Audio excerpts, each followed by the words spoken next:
Hello friends, आज इस video में देखेंगे कि वायु दाब क्या है, पवन कैसे पैदा होती है, सब कुछ इस वीडियो में हम समझेंगे। तो सलमा और सलीम की उत्सुकता बढ़ रही थी, उन्हें बड़ा मज़ा आ रहा था। पिताजी ने पुनः बताया, पृथ्वी की सतह पर पड़ने वाले वायु का भार को वायु दाब कहलाता है। तो चलिए लिखिए यहाँ पे मैंने कॉपी भी रखा है ताकि आपको एक एक पॉइंट समझा सकूँ अच्छे से कि वायु दाब क्या है। ये आपको आगे जाके भी पढ़ने को मिलेगा अगर आप साइंस से पढ़ोगे, 11th-12th करोगे तब आपको ये पता चलेगा कि वायु एटमॉस्फेरिक प्रेशर के बारे में। पृथ्वी की सतह पर पड़ने वाले वायु का भार भार क्या है? पृथ्वी की सतह पर पड़ने वाले वायु का भार वायु दाब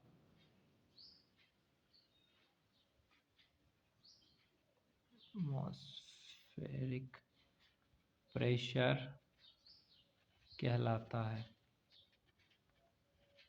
इसका भी वीडियो मैंने बनाया है कि पृथ्वी की सतह पर, अगर ये पृथ्वी है, इसकी सतह पर जो वायु है उसका भार पड़ रहा है तो इसी को क्या कहेंगे?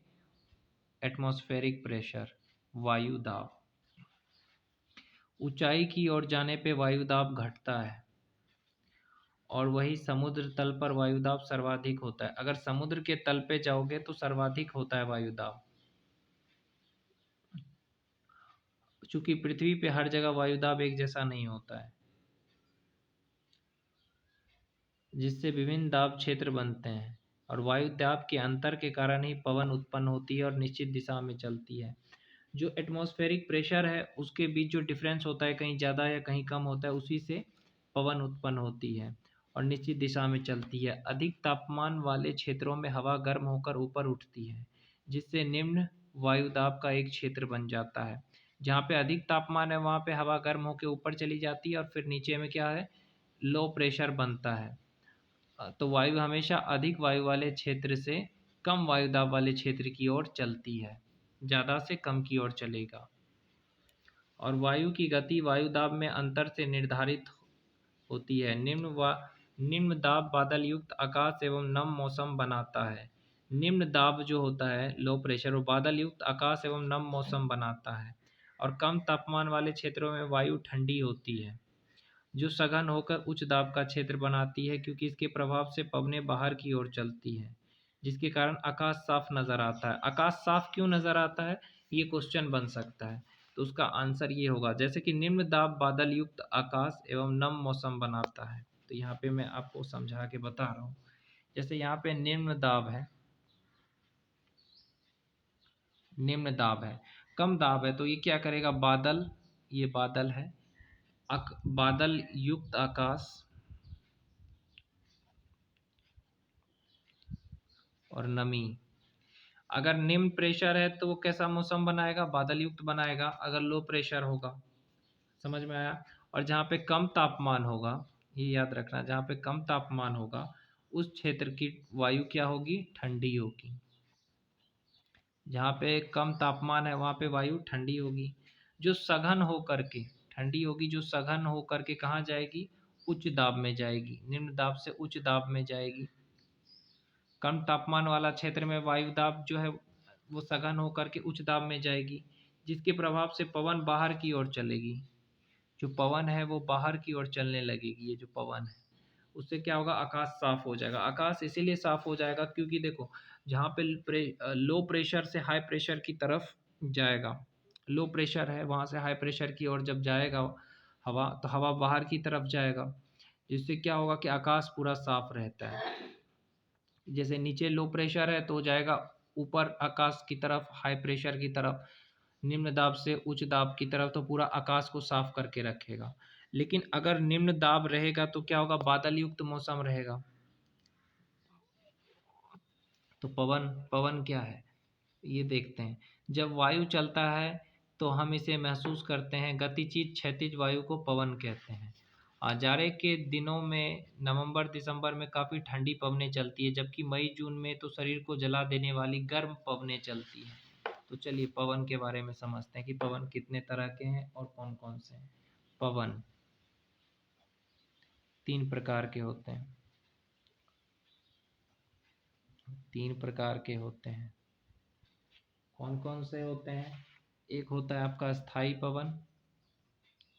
स्थायी पवन, स्थायी पवन को कहते हैं अंग्रेजी में कन्वेक्शनल रेनफॉल।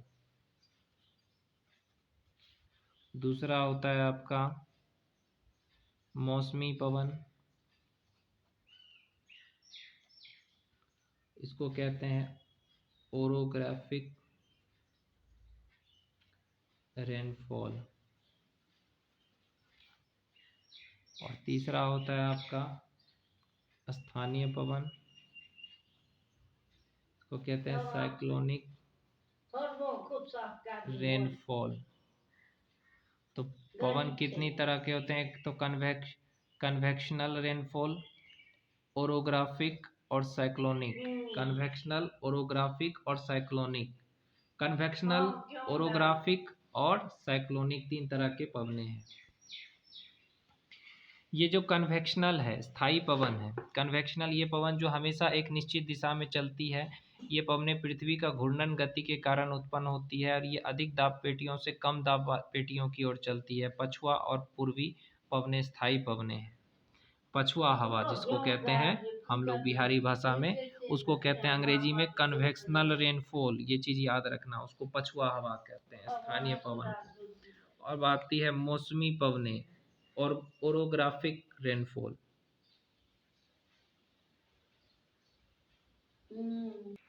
दोस्तों एक गलती हो गया है इस पूरे वीडियो में, और वो गलती क्या है कि मैंने रेनफॉल इंग्लिश में लिख दिया है, जबकि इसका नाम अलग होगा इंग्लिश में। मुझे लगा कि मैं वर्षा के बारे में अंग्रेजी में पढ़ा रहा हूँ, तो यहाँ पे थोड़ी सी गलती हो गई, उसके लिए मैं माफ़ी चाहता हूँ। यहाँ पे होगा परमानेंट विंड्स, यहाँ पे रेनफॉल नहीं होगा, यहाँ पे होगा सीजनल विंड्स, और यहाँ पे होगा लोकल विंड, नहीं यहाँ पे होगा लोकल विंड, सॉरी फिर गलत हो रहा था। लोकल विंड्स, इसको होगा सीजनल विंड्स, और तीसरा होगा आपका परमानेंट विंड्स। तो ये गलती हो गया, थोड़ा सा मिस्टेक हो गया लिखने में, उसके लिए क्षमा चाहूँगा। पवन तीन तरह के, एक परमानेंट विंड्स हो गया, एक सीजनल विंड्स हो गया, और तीसरा हो गया लोकल विंड्स। तो आ गया समझ में? तो मौसमी पवनें क्या है? इन पवनों की दिशा मौसम तथा ऋतु के अनुसार बदलती रहती है, अर्थात जब पवनों की दिशा विभिन्न ऋतुओं में बदलता रहे तो इन्हें मौसमी पवनें कहते हैं, जैसे मानसूनी पवनें, चक्रवात, प्रतिचक्रवात इत्यादि। स्थानीय पवनें वर्ष के किसी विशेष समय और विशेष भूखंडीय स्थानों पर चलने वाली हवाएं स्थानीय पवनें कहलाती है। जैसे हमारे यहाँ बिहार, उत्तर भारत के मैदानी भाग में मई जून में चलने वाली गर्म को क्या कहते हैं? लू के नाम से जानी जाती है।